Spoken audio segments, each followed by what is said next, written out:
good morning, good afternoon, and good evening to you wherever you are in the world. It's lovely to have you with us for today's webinar. My name is Alex Nichols, Professor of Social Entrepreneurship at the Saïd Business School and Academic Director of our impact programs here at the school. Today we'll be looking at technology and impact measurement and asking questions about whether it provides better data for impact investing and decision making. I'm delighted to welcome Tom Adams, a good friend of ours and a key player in this landscape, co-founder of 60 Decibels. And today he'll be talking about his work and how it relates to some issues around technology and impact measurement. So we'll be with you today for about an hour. So Tom and I will speak.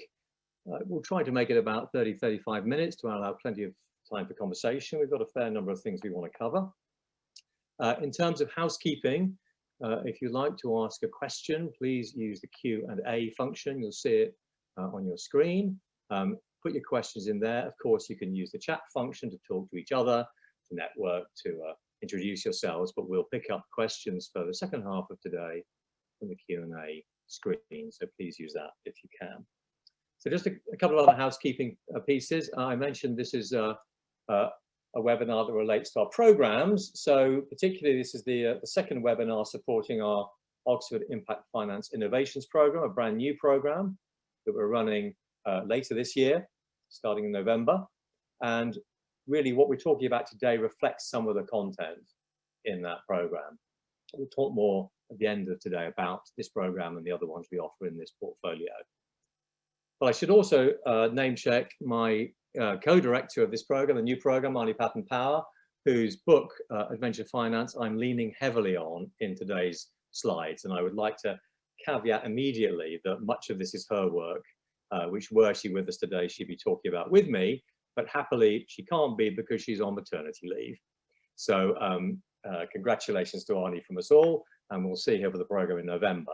But her Adventure Finance book, available on Amazon or good bookshops, covers a number of these technological questions as well as others. So I'd like to kind of acknowledge her presence in the room, albeit virtually, through the slides I'm looking at with you today. So as I said, I'll speak first and then Tom, and I just want to kind of address the following questions with you, really. So there's a lot of talk around emergent technologies in the modern world generally. And so it's not surprising, perhaps, it's begun to be an important topic in the specific work I do around impact measurement and impact management and impact investing and social finance, a range of topics. So the questions I think we have to ask is, and these are partly claims that are being made, as I'll show you in a minute, is, does it give us better data management, better verification? Does it give a better data analysis? Apologies, that should say AI, not just A. So artificial intelligence. Does it help us with better data collection and lean data models that Tom will talk about later? And above all, does it improve our decision making? So whilst all these technologies are very attractive in many ways, and they seem to be offering us a whole new set of tools, will they actually improve decision making for investors and enterprises in the impact space? And to me, that's the $64,000 question. And towards the end, I'll raise some limitations and potentially negative effects to think about as well. What I would suggest throughout all of this, we ask ourselves the question, how do we cut through the hype? Because there is hype around this. Any kind of new technology attracts a lot of interest, attention, noise. Many claims are made on how things are game changing. And I think we have to be clear-eyed in that regard when we think about some of these opportunities. So, unsurprisingly, for something that's sexy and new, there's a whole range of new consultancies emerging in this space. These are just some of the ones I know, but there could be many others, kind of specific houses and professional services firms looking at aspects of impact measurement through different types of technology. All of these are interesting in their own ways, but there are many others too, probably you know about, but these are some I have talked with in the context of another project we're doing around AI and the materiality. And these are just kind of three random reports. They're all interesting, I think, in different ways. There's quite a lot more noise around reporting and publicly available analysis and data. These are three that are quite interesting, I think, but we could have others. So there's this emerging infrastructure of professional services, consultancies, publicly available analysis and information that's beginning to support some of the claims or challenge some of the claims of this technology. So I want to talk about two things really, the verification issue and the data analysis issue I mentioned at the beginning. So essentially these fall into two categories. So for verification, we might think about what distributed ledger technology may offer. And this, of course, is otherwise known as blockchain, and associated with it different kinds of virtual currencies, non-fungible tokens, Bitcoin, of course. So there are claims being made for that technology, largely around verification. I'll give you examples in a minute. The AI claims are much more around data analysis and data usage. So how can we capture data, use big data, provide data solutions quickly in real time through technology? So these are the two broad camps of emergent technologies and claims around them that are being made, I think. And the third would be, sorry, that I mentioned earlier, would be the data collection technology I mentioned at the very end. How do we use mobile and so forth to actually collect data? But these are the first two I'll talk about. So the two or three case examples you might want to look at if you're interested in the verification piece. And these, we might argue, are somewhat hyperbolic. Here is ICSO Foundation, or ICSO as it's called, help to build a global digital immune system for humanity. Become a stakeholder in the ICSO Cosmos blockchain. So this is a lot of language that we might associate with tech, with Silicon Valley. But what they're trying to do, and you can go on their website and find out more information, is what they call the ICSO protocol, which has these 5 elements to it. I won't read through all the detail. You'll be able to see these slides in the recording of the presentation that you'll all be sent. It's about identification, claims of impact, verification through a third party, what they call impact credentialing, which is the kind of blockchain piece. And then they even think they can create impact tokens, which is a form of sort of Bitcoin currency that could be traded around verified impacts. But I suppose and each of these are dependent on other players. So like, as often is the case with blockchain models, it's a kind of network model. For its success, it will be reliant on other people playing their part in the verification or the collection of data parts of this protocol. But this is the way they see it. I suppose the step 4, where they're building blockchains, is probably the big innovation they're trying to create in this model. Loads of products and services they're trying to sell you. Impact Wallet is probably the most interesting and personalized. You can see create your sovereign impact identity, keep your personal credentials private. This will allow you to make transactions around impact tokens, perhaps even use it to verify or to upload data, impact data, and have all kinds of wizard AI systems built into it. More practically, this is what they claim, and these might not claim because these are examples of 6 things they're doing with their technologies. So each of these, again, all on their website, so I won't go into all of them now. You can check them out yourself. Give examples where they are using, or their technology is being used to, in the first case, the Green Hill Wind Farm, to verify impact claims of climate, then moving into other areas like what they call prediction oracles, which are trying to use data to suggest future performance in some cases, and in this case, verify crop performance.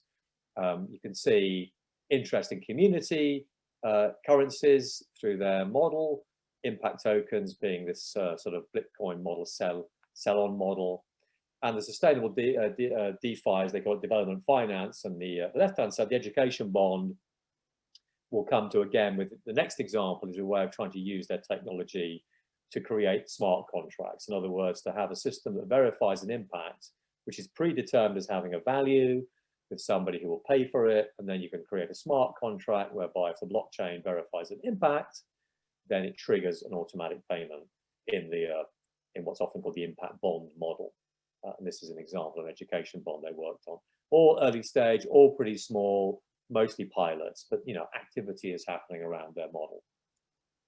And they've got a paper on their website that kind of sets out their sort of evangelizing piece about their positioning on the internet of impact. Okay, a separate example is Alice. So Alice is another sort of fairly early startup. They're much more focused on that impact bond model. So you can read here, it says a decentralized platform for social finance. And the idea is that they improve the efficiency and reduce transaction costs on impact bonds, which essentially have these improvements that they suggest. You can read them, I won't read them all, but the 4 key stakeholders in an impact bond, which for those of you who don't know is essentially a contractual arrangement between people who will provide money up front, people who will pay for outcomes. Consequently, they will pay back the original investors associated with service providers and others who do create impact. As a kind of 3 or 4-way contract. And their model helps to kind of think reduce transaction costs is the objective anyway. So here's kind of how it works. And you can see this is the standard kind of impact bond model with investors, donors, social organizations, and validators to give some kind of assurance around achieved impacts, and you create a payment model. Now this is actually, brings in grant funding, but you could equally have a government or investors sitting where the donors sitting in this picture. So you can see that this allows them to lock possible donations in their blockchain model, to wait till projects then achieve milestones, to then bring in the impact investors as risk capital, to have them also locked into the model, and then have kind of smart contracts which claim and verify impacts and trigger payments and returns in their model. So it's a way of, I think, reducing potentially transaction costs on this model, which typically is very cost intensive in terms of implementation and development. And this is a big growth model.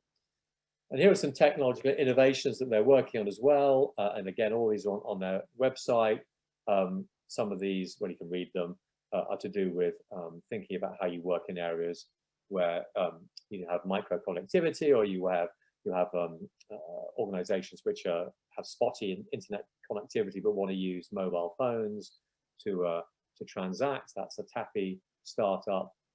You can read them all. There are different models here that to some degree all tie into their assumption that you can create smart contracts and blockchain models to reduce transaction costs and to verify the authenticity of impact claims.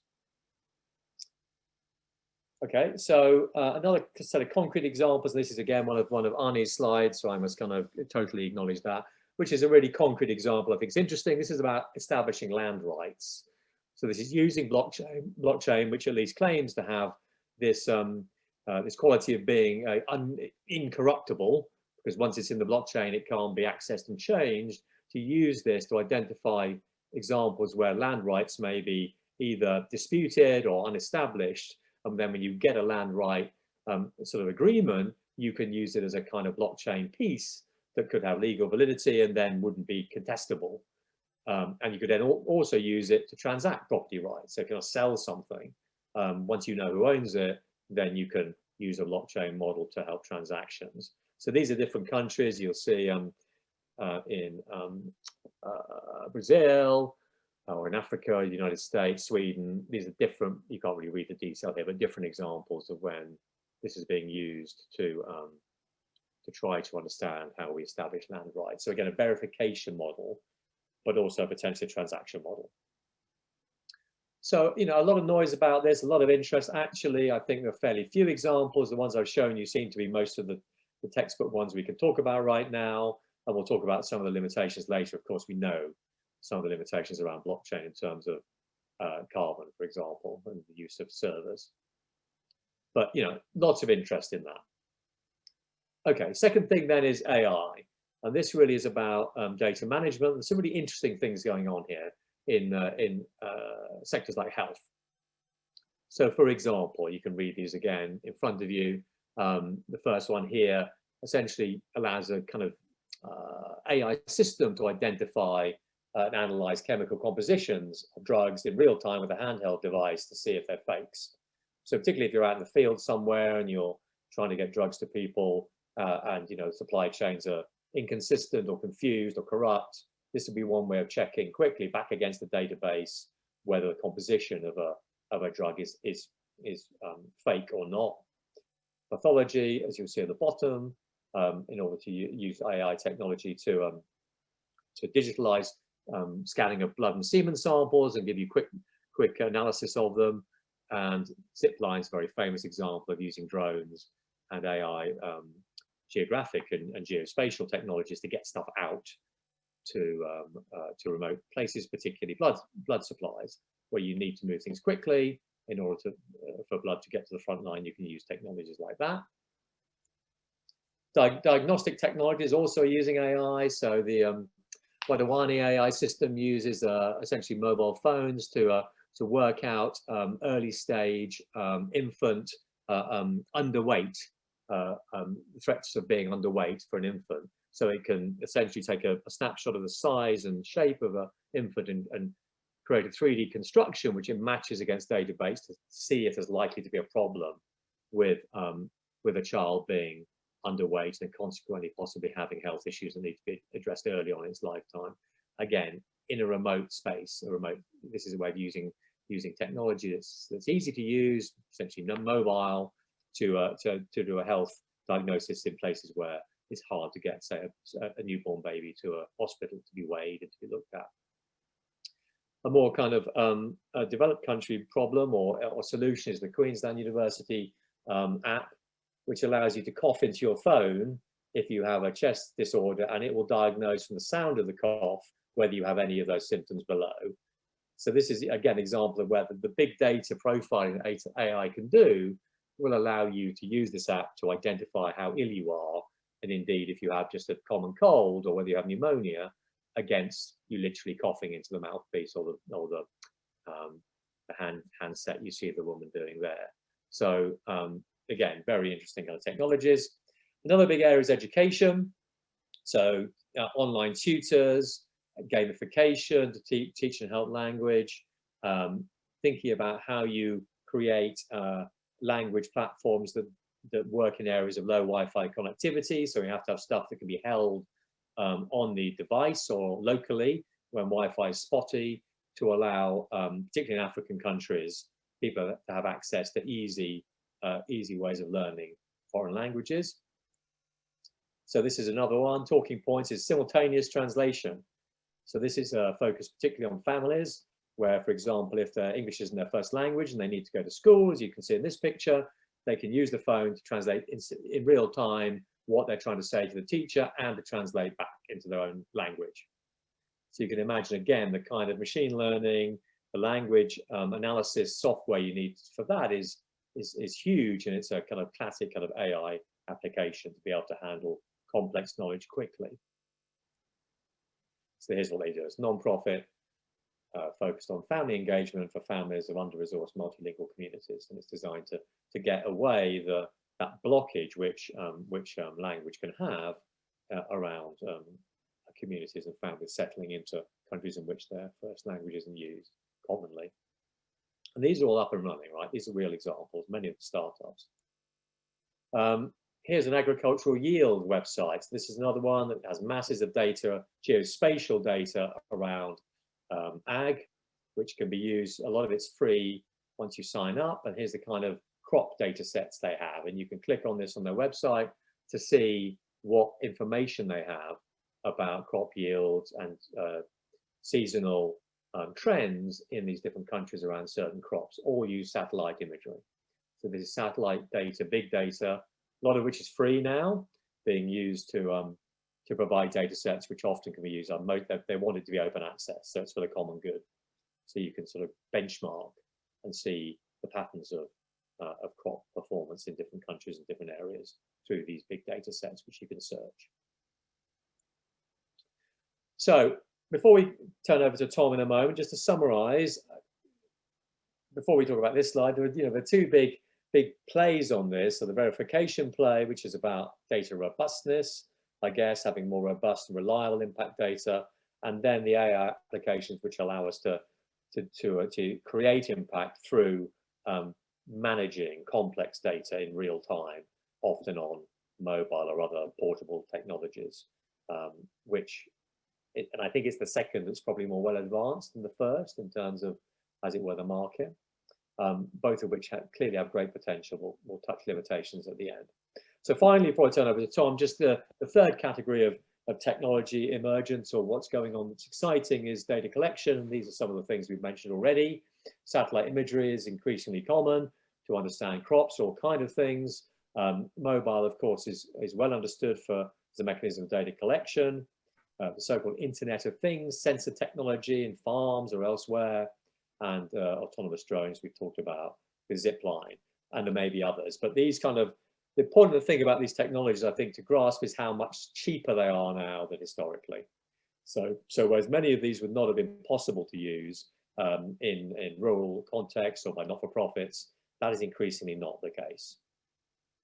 But having got so excited about all that technology, let's move to the real world and talk to Tom Adams, co-founder of 60 Decibels, which among other things, I think are in the vanguard of thinking about how we use lean data technologies, which are methods using some technology, but also different kinds of on the ground activities to get really close to people's voices and to provide really useful and viable and usable impact data to decision makers. So welcome, Tom. Thanks so much, Alex, and thank you so much for the invitation to be with you for this session. I'm not just to caveat, I'm not a technologist by any stretch of the imagination. I'm a social researcher, fuddy-duddy social researcher, but I do get extremely excited by technology. Sometimes too excited, my colleagues will tell me, and our company 60 Decibels does use a fair number of technologies to improve the quality of our particularly data collection and our data analysis, and I can talk about those things and I will talk about this, the things we've done that have been successful, things we've done that have been less successful, and why as well.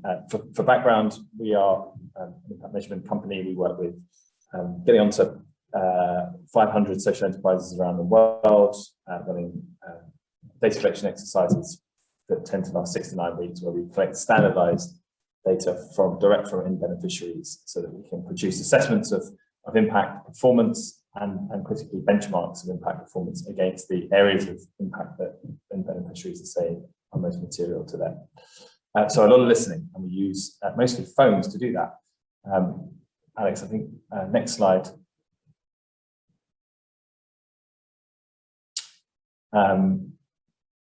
Perhaps covered this.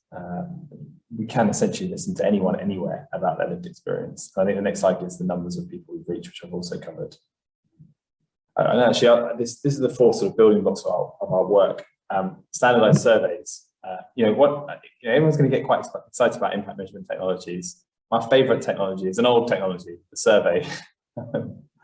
And it's so useful because just listening to people, I always think when you think about technologies, the benchmark is how do they perform against a survey, and they can be more precise often, technologies, but are they as adaptive? And surveys are so adaptable to so many situations and so many impacts that are so complex and different that just asking people about their experiences usually should be the benchmark by which we measure the quality of any technology. Does it do it more efficiently and effectively than simply asking people? So that's what we do around the world. Next slide, Alex. We do this through a network of people, phoning people. So the least sexy way to look at our technology is we're a global call center, social call center, and we have close to 1,000 people now around the world in over 60 countries, calling people up all the time to listen to people's experience of impact. Next slide. We do have a lot of technology, particularly in our back end, and we have tried to do more and more technology in our front end to launch a SaaS product. But the technology in our back end in particular allows us to analyze data more and more effectively and efficiently. Last slide, I'll go through some of those. And all this is about our database. That is critical. We collect data in the same ways over and over again, so we can provide benchmarks. And some of the technologies that have been most exciting to me are actually around how you store and analyze data, which Alex touched upon. And how we create better and better benchmarks of impact based on that. Next slide, Alex. So, mention a few of these things. A lot of people will ask about the quality of phones as a technology, and this is lo-fi technology. It's established technology, but can you use it? And the answer I always give is obviously yes. It's our technology of choice, and I often spend a lot of time talking about phones as a social research tool. particularly for folks that are used to doing surveys in person. Some of the important things about our work, we spend a lot of time using technology as well to improve is our response rates. It's so important when you're looking at social issues that you have representative data, as well as statistically significant data, and making sure that people are included, and you reach enough people if you're going to make claims about impact, is sort of the foundation of good data collection. We have a response rate currently over 50%. That reaches almost 2/5 of the people we work with. We interview women. Our time to do this data collection is short. None of this information, by the way, is our impact. It's really important. These are just vanity metrics that we show around to show that we're scaling, but this isn't our impact in the slightest. Next slide, please, Alex. So I just thought I'd talk about our tech success, our tech failures, and where we're going to. Phones have been the benchmark have been the foundation of all the work we've done. They're an incredibly useful tool as mobile phones have started to penetrate everywhere around the world. It's dramatically changing the way in which we can collect data, particularly in places where we do most of our work in the global south we might not previously been able to. We love the phone call, but we have also tried SMS and IVR and other modes of data collection on phones and online surveys. They all have their pros and cons, which I can tell you about. Some of the most important things that we've been able to do, again, this is the practicalities of collecting data anywhere. And I get excited by whiz-banging technology and think, oh yeah, there's a great use case for it here. Okay, how do we apply it over there? And then the costs of repeating it are extremely difficult, which is why I like phones and surveys, because they can be used anywhere tomorrow. But some of the most important things that we've used are payment platforms. Some of them blockchain, distributed ledger-based payment platforms for paying people anywhere in the world. Again, this is about the practicalities of collecting data. Flying a drone, great, once or twice. How do you pay researchers anywhere in the world in a currency that they can use over and over again? We use Western Union to start once or twice. Again, when you start to repeat that, build a business around that, it starts to get very, very, very, very expensive. So there's a few payment platforms like Veeam that we use, and also learning platforms. A lot of the ways in which we train researchers now are online or remote, and we can measure and manage the quality of our data collection with a lot of remote technologies rather than an individual holding a webinar like this with 15 researchers to teach them how to do a new data collection exercise. Of the more sexy technologies, AI is definitely something we've had some success with, particularly in improving the efficiency of our qualitative assessments of impact. When I say qualitative, we ask people to describe their lived experience, to say what things are most material to them. Often overlooked in impact measurement is the idea that you listen to people from the beginning. You put together your theory of change, and you say what's impactful, or your investor says what's impactful, or your donor tells you what's impactful, and the person actually experiencing that doesn't get a chance to tell you whether or not the things you thought were impactful were actually the things they experienced. So we collect an awful lot of data that just ask people to describe their lived experience, what things happened in their lives as a result of that. And we use an increasing amount of machine learning to look at and code the data that we collect, and starting to do some sentiment analysis, which might improve the way we analyze the data that we collected. Tech failure, next slide, Alex. If you scroll down a little bit, help me out. So nice, I've got no text appearing. Say what it should say. That's all I have. Oh, is it good? Yeah, that's all I have. Okay. All right. So sorry, something's not come through in the slides I sent you. But what it should say, it should have 4 bullets there, so you can imagine these. On tech failure, so far, we've done a lot of work with sensors, or we've done a bit of work with sensors. We've tried to do work with sensors. Fantastic data. We've put sonars on the roofs of lavatories in portaloos to understand who was using those portaloos. Sonar is great because you can measure height. You can measure heights of different family members using a portaloo. Great when you're asking people about how they use lavatories is an incredibly unreliable way of collecting data. People tell you they use them. We even put as a quid pro quo, we put a solar lantern in the sensor so that people have light whilst they go into the loo as well. Fantastic, but incredibly expensive and not repeatable. We've tried to do some work around satellites, and Alex mentioned that. Most of that, I still feel very positive about that, but it's been interrupted by some issues around the pandemic and our inability to ground truth some of the data that we've got from satellites. Which we've talked to people about blockchain. I am really unclear fundamentally about what the use case here is. I get that verification might speed things up and might improve the quality of the data, that it can't be fraudulently put forward. But even in the use case that you see in Alice, the verification can be done by a third-party social researcher with no incentive to provide dodgy data.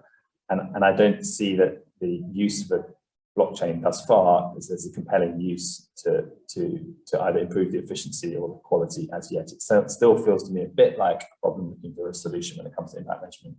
And we haven't got very far with putting all of our tools online for people to use themselves as a SaaS platform, which I'm going to include in tech here.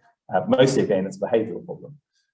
People still want to feel comfortable talking to people about impact. It's still an early market where people are still working out what it is that impact is, and people feel more comfortable when they're talking to someone about their goals, etc. Next slide, Alex, should be about tech in the future. Our work going forward. So I really think there's a lot of scope for more machine learning, especially around qualitative data collection and sentiment analysis.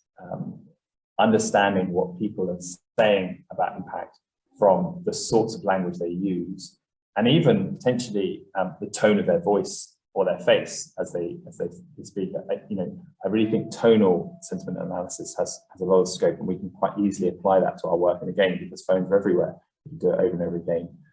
And similarly, voice to data translation, that's an efficiency thing for us. The ability for us to record data, store data as voice rather than written word would improve the efficiencies of our work and potentially the quality of our data, so that we don't lose things in translation as people are writing down what people have said, rather than just recording and keeping that data. And I still feel like a SaaS platform for impact measurement will take over the world one day. Hopefully it's ours, and people will get used to the idea that they can order social impact analysis online without having to talk to a consultant to draft them a theory of change and show everyone that they've got a flow diagram. But it's not there yet, maybe one day. Hey, Tom, I mean, so before we go to questions, just maybe a question from me. When we're talking about hype, and it's been really interesting to hear you sort of have a sense of what's more usable or interesting to you than not. But in your work, is this, is everybody talking about this? Is it a marginal conversation? Is it more to do with funders or corporates, or what's your sense of that conversation, just from your perspective, sitting in 60 decibels? Yeah, I mean, I think about 3 years ago, I was really worried that as non-technologists and social researchers, there was going to be a wave of technology that was basically going to do us out of a job. And I was just launching 60 decibels as a company. I was thinking someone else is just going to eat our lunch here, and there's going to be a better way of doing this than calling people up.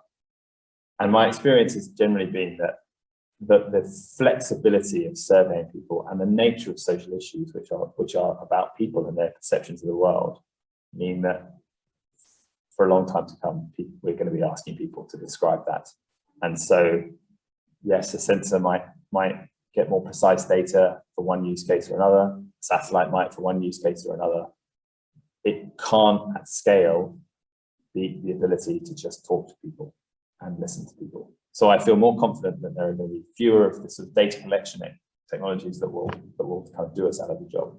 But I do on the other side, on the data analysis side of things, I do think now that we collect so much data and we can store it in different forms, I can store someone's report as they give me consent. I can store their conversation rather than it all written down, even in a database. That we're going to be able to store data, analyze it quickly, analyze it with more, with a high level of sort of quote unquote truth around it. We won't just say, Alex, I thought your product was fantastic. And we'll actually listen to the tone of your voice when you say that. I'm going to make inferences around how much impact has happened because of the way you speak about product or service. And that's going to be really exciting. And just finally, before we open up, on decision making, which is where we kind of started, clearly, as you say, these technologies have an advantage over humans in some ways, and I guess big data is the obvious one. But where would be the limitation? I mean, can you see a future world where, you know, everybody's armed with these multiple models? They got a bit of AI over here, they've got lots of grounded work over here. Skilled people are making judgments across the data sets. Or is the machine going to take over, or is the machine going to end up helping us make poor decisions because we get seduced by its elegance? Yeah, I don't know. I'm probably slightly out of my comfort here. I'm slightly skeptical that it will. But at the end of the day, this is people's experience of the world. But the clue is in the name. It's social. It's our experience, and so that changes. And so the idea that machines are going to predict what we feel about the world, I'm slightly skeptical. But I'm going to still be. I'm generally a tech enthusiast, so I still feel like even though we've had a bumps in the road, there's going to be more and more technology playing a role in our impact measurement, unquestionably going forward. Fantastic, thank you. Right, well, let's turn it over to you, ladies and gentlemen. I think I can access the QA box. Can you see it, Tom? If not, I'll read it to you. So we've got one straight for you from Shruti. How are you working on the interoperability of data? Question for 60 decibels. Truthfully, Shruti, not an awful lot, and deliberately so. I have really struggled to engage with other organisations in the cost of doing this, and our focus is on building our own databases as quickly as possible, and then coming maybe back to this question. But I've been engaged with a lot of efforts to do this, and there have been an awful lot of time and not progressed that much. We're in another new interesting conversation with one potential organisation about kind of white labeling our data for them, and so maybe this will change, but so far it's been challenging. So as part of that, just this is kind of proprietary stuff. People want to build out data sets, they want to own them, they want to monetize them. In part, and it does seem a strange thing when it comes to data, that even people that back private-led organizations and are willing to fund them so that they build proprietary information come to 60 decibels and say, what do you mean you're keeping data private? This is outrageous. And you think, well, part of the reason we haven't got as far on data sets and benchmarks is probably that we always assume that everything should be public. And I actually think that organizations do need to build some private data sets. Lots of difficult questions in that, of course, how far do you take it and where does the line stop, and it stops somewhere, but we shouldn't always assume that all data should be made publicly available, even if it's data for doing good. Pretty fundamental question from Sarah Louise. What's your definition of impact? Yeah, I mean, amazing question. Whatever a person who experiences that impact describes as material to them, most of the time. So the caveat most of the time is that some impacts, an individual are wider. They have impacts, outside of the individual. Like when we work with people who are buying clean cook stoves, they might not often talk about reduction of carbon emissions, and there's obviously impact there, and that's a wider impact, community impact. But most of the time, in most places, it's whatever a person tells you is impactful in their life. I think this is a really important point about not only veracity, but also overclaiming. I think there's a danger lots of people claim we've had this amazing effect on someone's life without actually asking them if you have, or indeed if you made their life worse. So I think it's a big, a huge issue to be transparent and honest. I mean, just to that point, how do you get people to tell you when something's failed? So if you're talking to a community on the ground and they've, had an intervention, maybe something that's cost money has happened in where they live, how do you get them to be honest, to say, that was terrible, that was the worst thing imaginable for us? So I would describe this as perhaps one of our biggest challenges, because we have clients who are determining what things we can collect. And so it is definitely a challenge for us, unquestionably. A client pays us to collect data for them. Usually our technique is to try and get this in the back door. So we will ask open-ended questions about things that have happened, including my favorite question of all, is there anything else you'd like to tell me?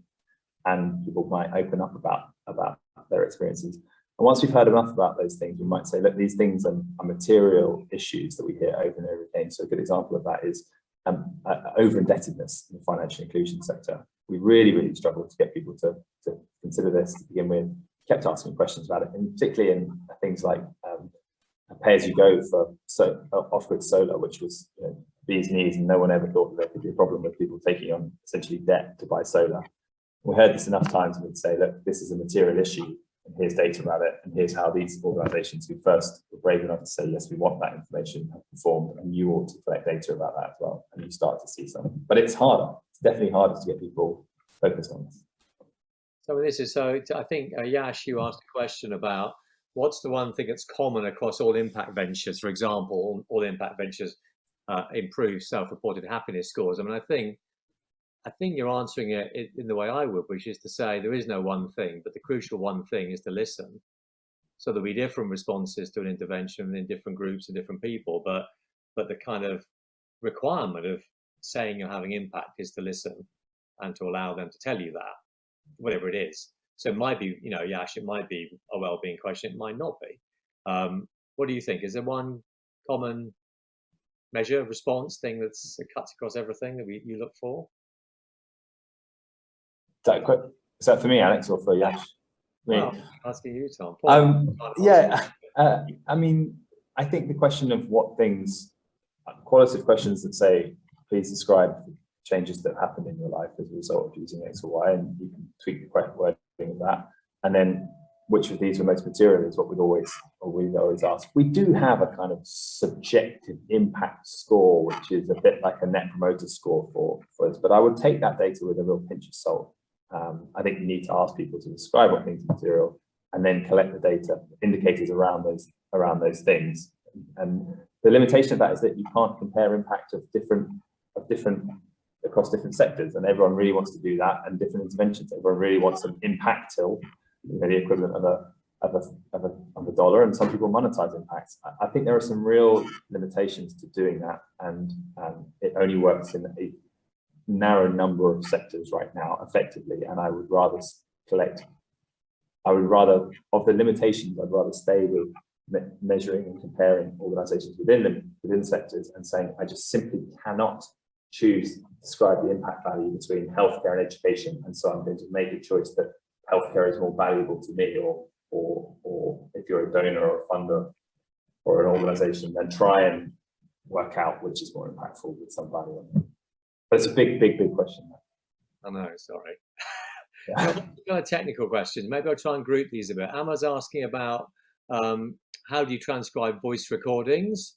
So how do you I guess deal with that qualitative data? If I can maybe put a few of these together, maybe three. So that's one about voice recording. Avasi Ekong asked about in low-fi countries, by which I guess you mean lack of access to Wi-Fi. Forgive me if I don't understand what you mean by low-fi. Are there technical or regulatory challenges? So I guess that's a broader question about context.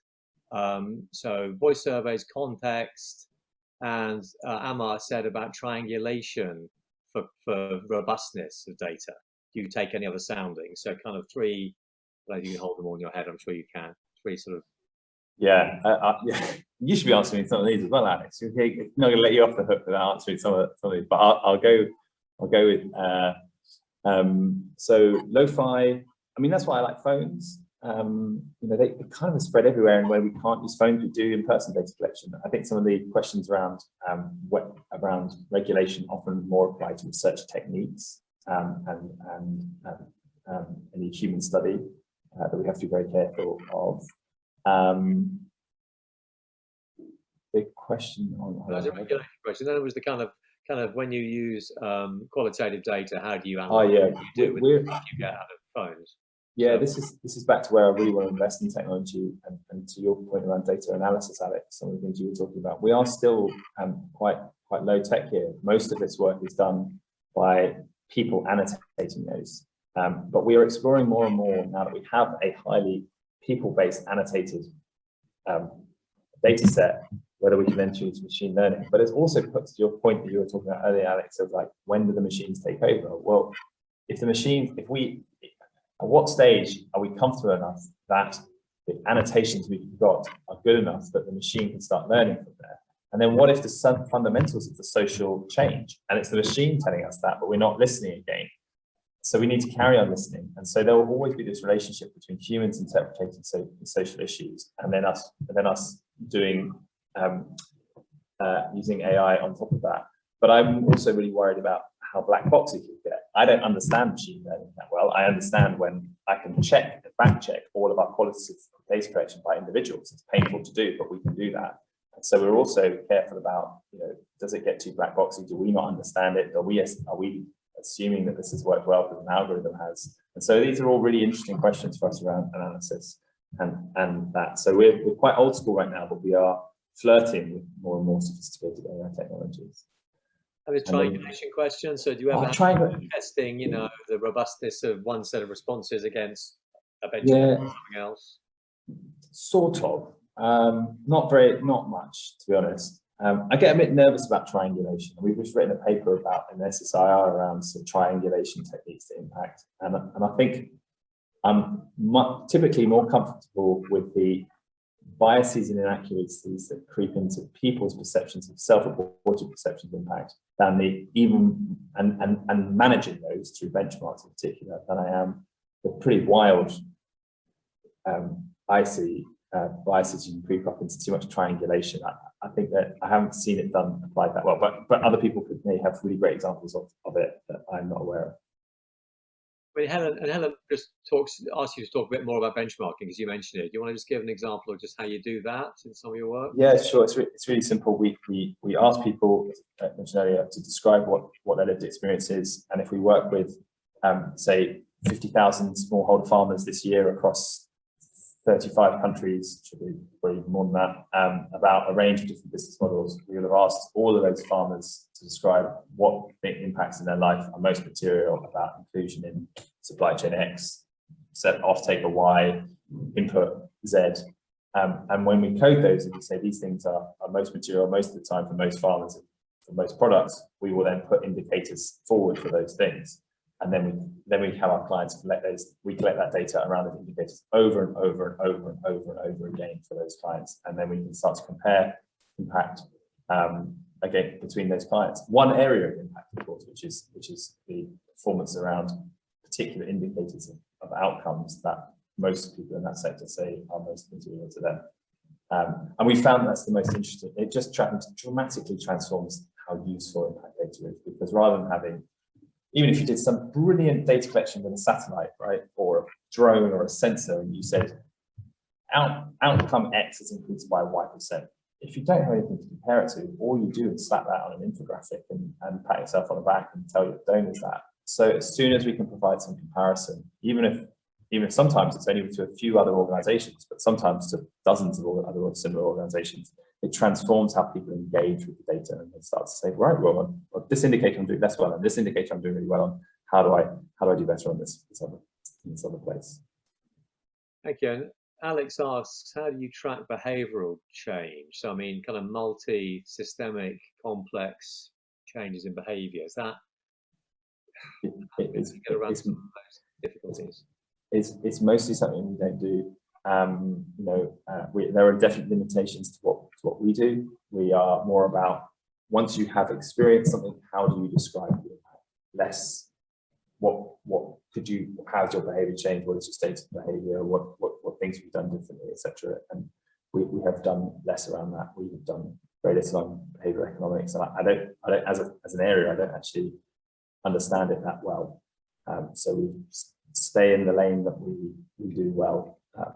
If we hire one day a brilliant behavior economist, we might start to do more of it, but I haven't got great answers for that. So a couple of questions more about investors from Michael and Sarah.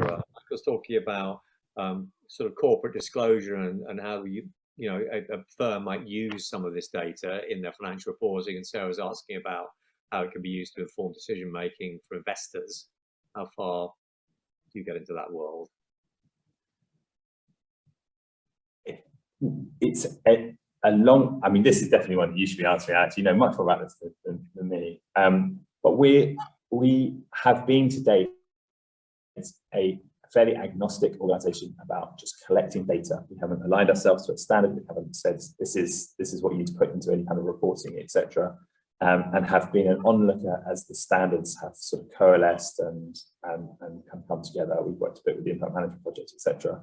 Over the next few years, we're going to be very much more purposeful about saying which standards would we align our data to, how do we expect our data to be used, what are thresholds of good enough data look like, but we won't determine that. We will be working and trying to work with organizations like SDG Impact, that I think is really kind of setting higher standards for everyone else to follow, and saying, okay, well, let's work with some case studies of how our data would allow people to meet the demands of SDG Impact, and hope therefore that's mutually beneficial for us and also SDG Impact, and more people would come to us. So you might see sort of something like that powered like as an intended side by 60 decibels data. But Alex, you think about this much more than I do. Well, I see a gap between practice or what would be best practice and what's real practice. I mean, I'm a huge advocate of the work you do and the data you create as being more robust and valid than other kinds of outputs data. But getting investors to understand that is incredibly difficult. It's crucially important, but very difficult, often because it's messy data. This is one of the attractions of technology. If you've got a huge qualitative messy data set, you can somehow clean it up, put it through some magic algorithm, and it gives you kind of statistical data on that. That's what investors tend to want. And in the absence of that, they'll go, well, just because someone says it was good for them, I'm not really interested in that. I mean, that doesn't tell me much. So there's a real issue there, I think, which is improving massively. And maybe people in the room have a different view from their perspective. But I think there's an obsession with numbers, which is a question we have to ask all the time in impact measurement, as opposed to richness of data and human. I think one of the I think I can probably say it's been recorded, but I think one of the efforts that was trumpeted itself as the solution to all this stuff, the impact multiple of money, which was basically a rebrand of SROI and lots of things that came before it, sort of claimed that it could do this, the simplicity. You can just pump in a number, we'll scan every single research paper, they get to 600, and then you get your number at the end of it. And I just think it was, Bono described it as having solved everything, and it didn't, and it was never going to. And so I think we should always, in general, accept that at the same time, we should be making data collection easier and more cost-free. It will remain complicated. There will be a CFA equivalent for impact measurement pretty soon, probably run out of Oxford University. But we won't expect it to be simple. We'll just expect it to be normalized. I think this is true. So, some of you will be aware that the discussion around standards of reporting for impact, or let's call it non-financial data, this world has moved incredibly fast recently, and some of you may know the IFRS in the US is planning, I think, to create a parallel sustainability standards board to its financial standards board. So this will be the beginnings of a potential, regulatory structure for disclosing non-financial data in a consistent fashion, and that. What I hear is that may even be announced at COP26. And if it were, it would be in its own way a game changer. The devil would be in the detail of what that actually says. But I think absent standards, it's very hard to address these investor questions. They're confused all the time about what constitutes good impact. We're nearly winding up now, but maybe Ken, our old friend Ken Wilson, who's been a great supporter of all our programs, has asked a question which I think you've answered, but it's a little bit about simplicity versus complexity, which is, I guess, one of the joys of lean data by definition of the term is that it does it well and quickly and simply, but focuses to get meaningful data. But you put that in more complex context, and maybe it's the same as the behavioral question. How does that work? I suppose maybe the question would be, are there several lean data techniques that can work together? It's not a triangulation question, but it's a rich data. I don't really know how to do it, but I suppose Ken's point is, how do you not oversimplify some linkages in the way systems affect people's everyday lives, I suppose? Yeah, I don't know all the answers to that. I generally don't. And I wouldn't say that that we end with just talking to people and listening to people. I would say we begin there, but too often we don't begin there. And it is this simple thing of listening to people, and the value you get from doing so and what you uncover is just simply huge. So I think there will be other data points that we start to use that I don't mean to be dismissive of triangulation earlier. I don't think we should be, and that will help us. And when we do open up our data sets to interoperability with others, etc., and it will become better. In the meantime, what we will focus on is more often than not people being listened to about the impacts that they have. And I think that sometimes, some of those big questions, which are absolutely right to ask, we should say yes, they're extremely important. And are we doing the basics right now? Are we asking people enough about their lived experience? There's a question from Matt Hay below, like, how do you know whether people aren't just telling you what they want to hear on the phone? I mean, it's the same in person. There's nothing, in fact, it's more likely, all things being equal, that by the phone they'll tell you there'll be probably less social desirability bias. And there are things for which we will never know whether people are telling us what they want to hear. However, if we ask enough people, and the law of averages says that we ask enough people enough times, we're going to get closer to the truth, even if that truth is structurally slightly biased, and then we can compare performance of all kinds of organizations against it. So even if every single farmer in the world tells you all the time, lie to some degree, that will be controlled by the fact that we've asked loads and loads and loads and loads of people, and we'll be able to see the areas of high performance and the areas of low performance by listening to people over and over again. Thank you. We're almost at time, so just two more things I want to do. Lila's going to have a quick word with you in a moment, but I just wanted to give you my view on this. So limitations, and I won't go through these in great detail, you can read them, but we've covered some of this. Complexity, high transaction costs. We haven't really talked about data protection and security. Collecting lots of data from people on difficult issues like health and education and pumping it through AI systems, we come into real issues around data protection. And data monetization, at what point, if we're collecting data from people, should they own it and sell it to us? I think that's a really important question, particularly in areas where there's poverty. And we might be taking people's data and monetizing it in our own consultancies or whatever. There's a big issue about materiality challenges in this black box. So the AI interface is a tech interface, but you might have people either side of it who are social investors, social enterprise people, charities, different language. How do we translate that? And that's really a lost in translation piece. And let's not forget, there's a big question about carbon. Bitcoin, it's worse than Estonia, but better than Denmark in terms of carbon emissions. That's just Bitcoin. So it's a massive amount of energy to run blockchain technologies. And there's stuff happening now about, can we have sustainable energy to drive social Bitcoin? But there's a real question about how much does it add for the carbon footprint it probably creates.